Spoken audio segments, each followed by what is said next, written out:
it's Matt and welcome to another bullet journal productivity video. You're probably already noticing different backdrop. This is our kitchen, pulling you out of the regular office to show you a little bit more of the house, just a little bit, and also that it's really dark in there. Why is it dark? Because it's evening. Why am I shooting in the evening instead of the morning? Because to balance the morning routine video that I did recently, I want to show you a little bit more of what my evening routine is like, and also to encourage you to really think about how important your evening wind down routine is as you wrap up the day and then move into a more productive morning, because it was a real game changer for me to realize that what really kickstarted a good morning was going to bed and having a good evening the night before. Because trying to just force yourself to sleep less, you can do that for a little while, but for a lot of us, you kind of understand the amount of sleep that you need. For me, it's around 7 hours, give or take 30 minutes. And so if I can go to bed at 10, which is pretty reasonable, then I can wake up at 5.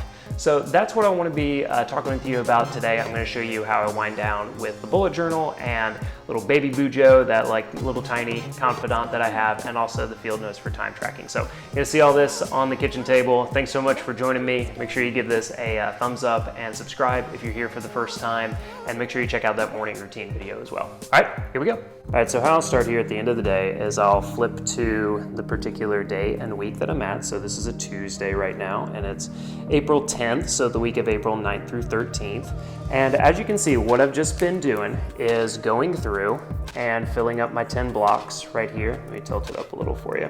Going through my 10 blocks, shading these in as normal. So I've been working a lot on onboarding and a program we have called Creator Pass, doing some support, creator care, normal things, but filling all these in. So I can already see, now I did block a lot of time for onboarding and for Creator Pass this week. So even though I already have 2 of these blocks filled up, you can see I have 2 others, a whole nother one ready to go for each.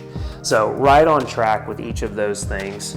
Over here, this is where I'm doing my agenda, and what I'm doing is I'm just making a quick check mark to make sure that these things have been done. Had a couple of meetings get moved, and so what I'm doing is I'm just drawing an line and an arrow through those and notating the day that it was moved to. And I'll talk more about that in a second. Realizing now that I don't really like this setup as much as I do my overhead, but still gonna roll with it for this episode. And you can see I've got these top tasks over here to the right. I've also been adding in a little bit more personal to do, and so booked the Airbnb, did that last night, researched some bags that we need for a trip that we're taking in June, and then have some more top tasks down here. You can see we've got I have a couple of tasks that have been migrated over from either a previous day or moved, or just ready to be moved over to Wednesday instead, but still doing all these normal things in my top tasks. And then I've already done some of these things, but let me show you the other stuff that I'm doing. I've got all of my top tasks kind of listed out over here. I've already put in my meetings. I moved over the meeting that was canceled from earlier. So this one right here, migrated here. And now what I'm gonna do is I'm gonna take these migrated tasks from yesterday, so workshop descriptions, and I'm just gonna be migrating them over to Wednesday. So I do all of these, and this just helps me get a handle on what I've been doing today and the true top tasks that need to be taken care of tomorrow. So this gives me a good place to start. So when I wake up, when I get to work, I know I can just look at this and know this is what I need to start with. Okay, so from a work perspective, this is what I'll do. I'll fill in these 10 blocks, I'll shade them in as needed, I'll check off my agenda items and either check off or migrate any of my top tasks and move them over as well. Now the next thing that I'll do is go through and make sure that I fill in my time. So I haven't done a lot of this so far today. Let me go ahead and zoom in for you. But you can see everything right here. So what I did, I slept in a little bit up at 5:45, made some coffee. I ended up journaling for about 45 minutes in the morning. And then we had breakfast, and then I spent some time with family, son, and then started working at 8. So 8 to 8 to 4:30 was work.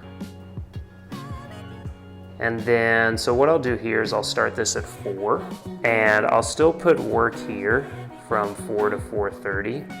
Remembering, sorry, I haven't noted this in a while. I just know, 15-minute mark, 30-minute mark, 45-minute mark. If you're watching this for the first time and you're like, what the heck is this? Make sure that you check out the time tracking videos. I'll link to them in cards up here, I don't know, you'll see them. And then I went on a bike ride from 4:30 to 5:45, and all the way to the 45 mark, which should be right here.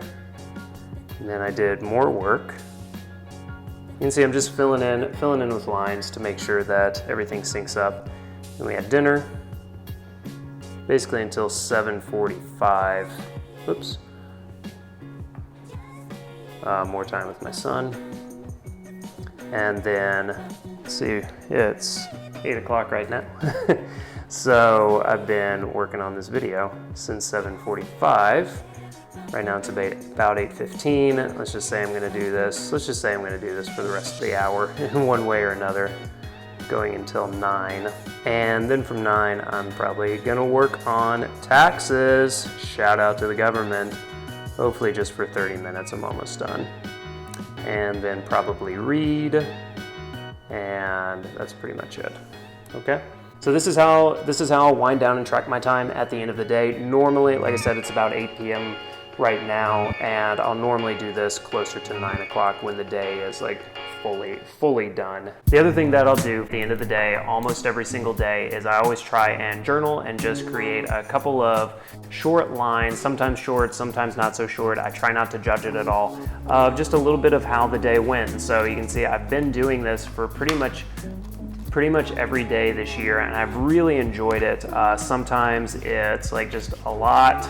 Sometimes it's not very much, like this could be multiple days, but a lot of thoughts, sometimes little sketches thrown in here. I shared with some of you on Instagram recently, like this one specifically, working on my food illustrations here. Breakfast burrito, burger, soft serve ice cream. This is the main thing that I use this Bear and Fig Confidant pocket size for, is just my daily logbook, and you can see I also wrote up here a 2018 log. It's totally not gonna fit all of 2018.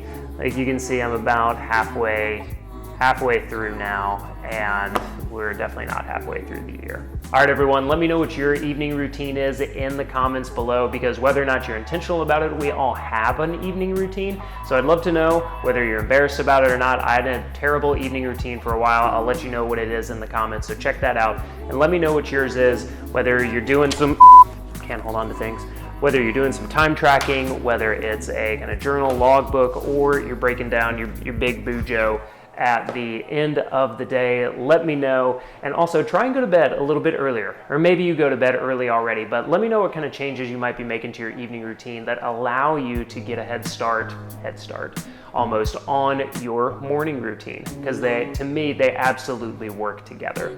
A couple other things that I want to ask you about as we're wrapping up here is I have a brand new Instagram account. A lot of you have already checked it out. I sent it out in an email. So 2 things, make sure you check out Bullet Journal Guy on Instagram. I'm going to link to it below. And also get on the email list. If you're not there yet, make sure you check it out. You can go to bulletjournalguy.com. I'll do a couple of links in the description below and also up here, so you can get on the email list. We do some cool extra stuff on there, and those were the first people that knew about the bullet journal giveaway. And so it's a great place to be. I send out like more regular tips and just little extra things. So it really is like a little bit of an insider access to some more ideas and tips for the bullet journal. But thank you so much for watching this and every video. Give it a thumbs up, a like, give it a subscription. I'm talking too much, but I'm really glad you're here. I appreciate everyone, and let me know how I can help. Let me know some other videos that you want, but I've got a full load ready for you. Full load? That sounds terrible. Let me know what you think about the kitchen also. See ya.